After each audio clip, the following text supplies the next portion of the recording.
Hello, everybody, and welcome to today's reading through the Bible in 365. Today we are going to be focusing on Psalm chapter 120, 121, and 122, and then 1 Corinthians chapter 9. So let's get started with Psalm chapter 120.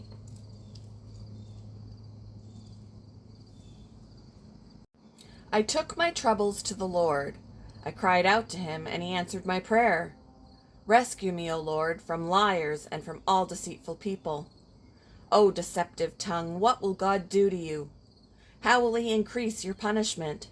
You will be pierced with sharp arrows and burned with glowing coals. How I suffer in far-off Meshech. It pains me to live in distant Kedar. I am tired of living among people who hate peace. I search for peace, but when I speak of peace, they want war. Chapter 121. I look up to the mountains. Does my help come from there?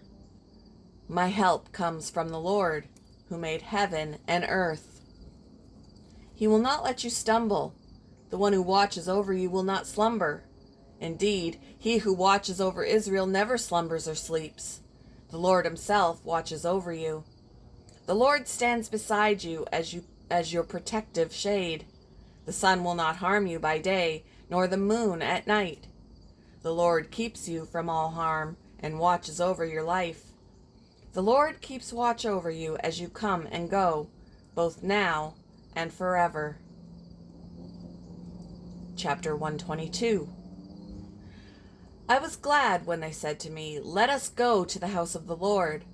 And now here we are, standing inside your gates, O Jerusalem. Jerusalem is a well-built city. Its seamless walls cannot be breached. All the tribes of Israel, the Lord's people, make their pilgrimage here. They come to give thanks to the name of the Lord, as the law requires of Israel. Here stand the thrones where judgment is given, the thrones of the dynasty of David. Pray for peace in Jerusalem. May all who love this city prosper. O Jerusalem, may there be peace within your walls and prosperity in your palaces. For the sake of my family and friends, I will say, may you have peace. For the sake of the house of the Lord our God, I will seek what is best for you, O Jerusalem.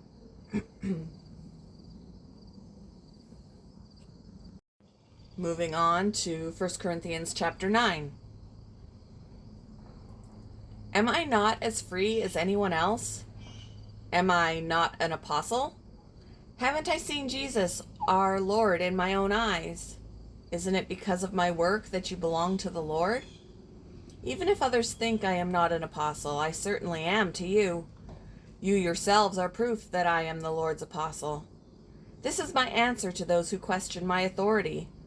Don't we have the right to live in your homes and share your meals?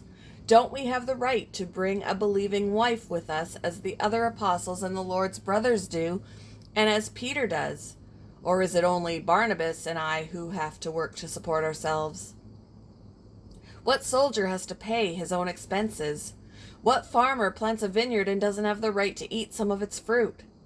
What shepherd cares for a flock of sheep and isn't allowed to drink some of the milk?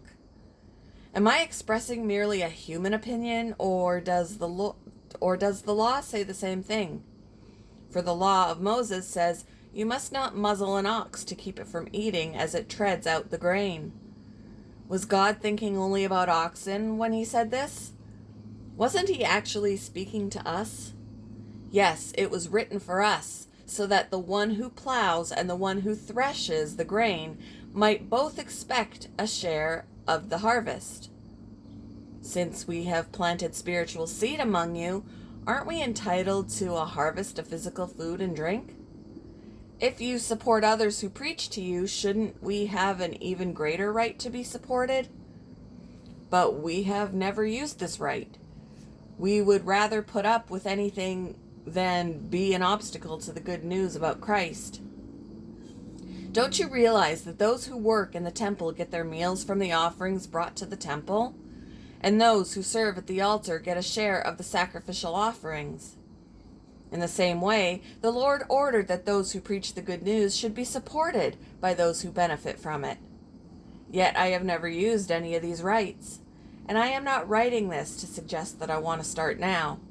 In fact, I would rather die than lose my right to boast about preaching without charge.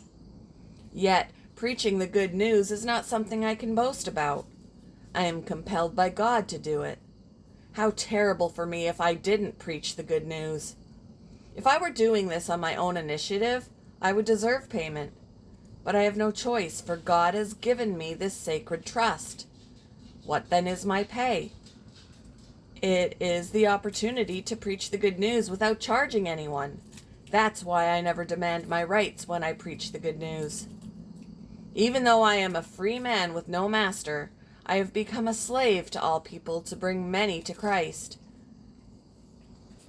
When I was with the Jews, I lived like a Jew to bring the Jews to Christ. When I was with those who follow the Jewish law, I too lived under that law. Even though I am not subject to the law, I did this so I could bring to Christ those who are under the law. When I am with the Gentiles who do not follow the Jewish law, I too live apart from that law so I can bring them to Christ. But I do not ignore the law of God. I obey the law of Christ. When I am with those who are weak, I share their weakness, for I want to bring the weak to Christ. Yes, I try to find common ground with everyone, doing everything I can to save some. I do everything to spread the good news and share in its blessings. Don't you realize that in a race everyone runs, but only one person gets the prize? So run to win. All athletes are disciplined in their training. They do it to win a prize that will fade away, but we do it for an eternal prize. So I run with purpose in every step. I am not just shadow boxing. I discipline my body like an athlete, training it to do what it should. Otherwise, I fear that after preaching to others, I myself might be disqualified.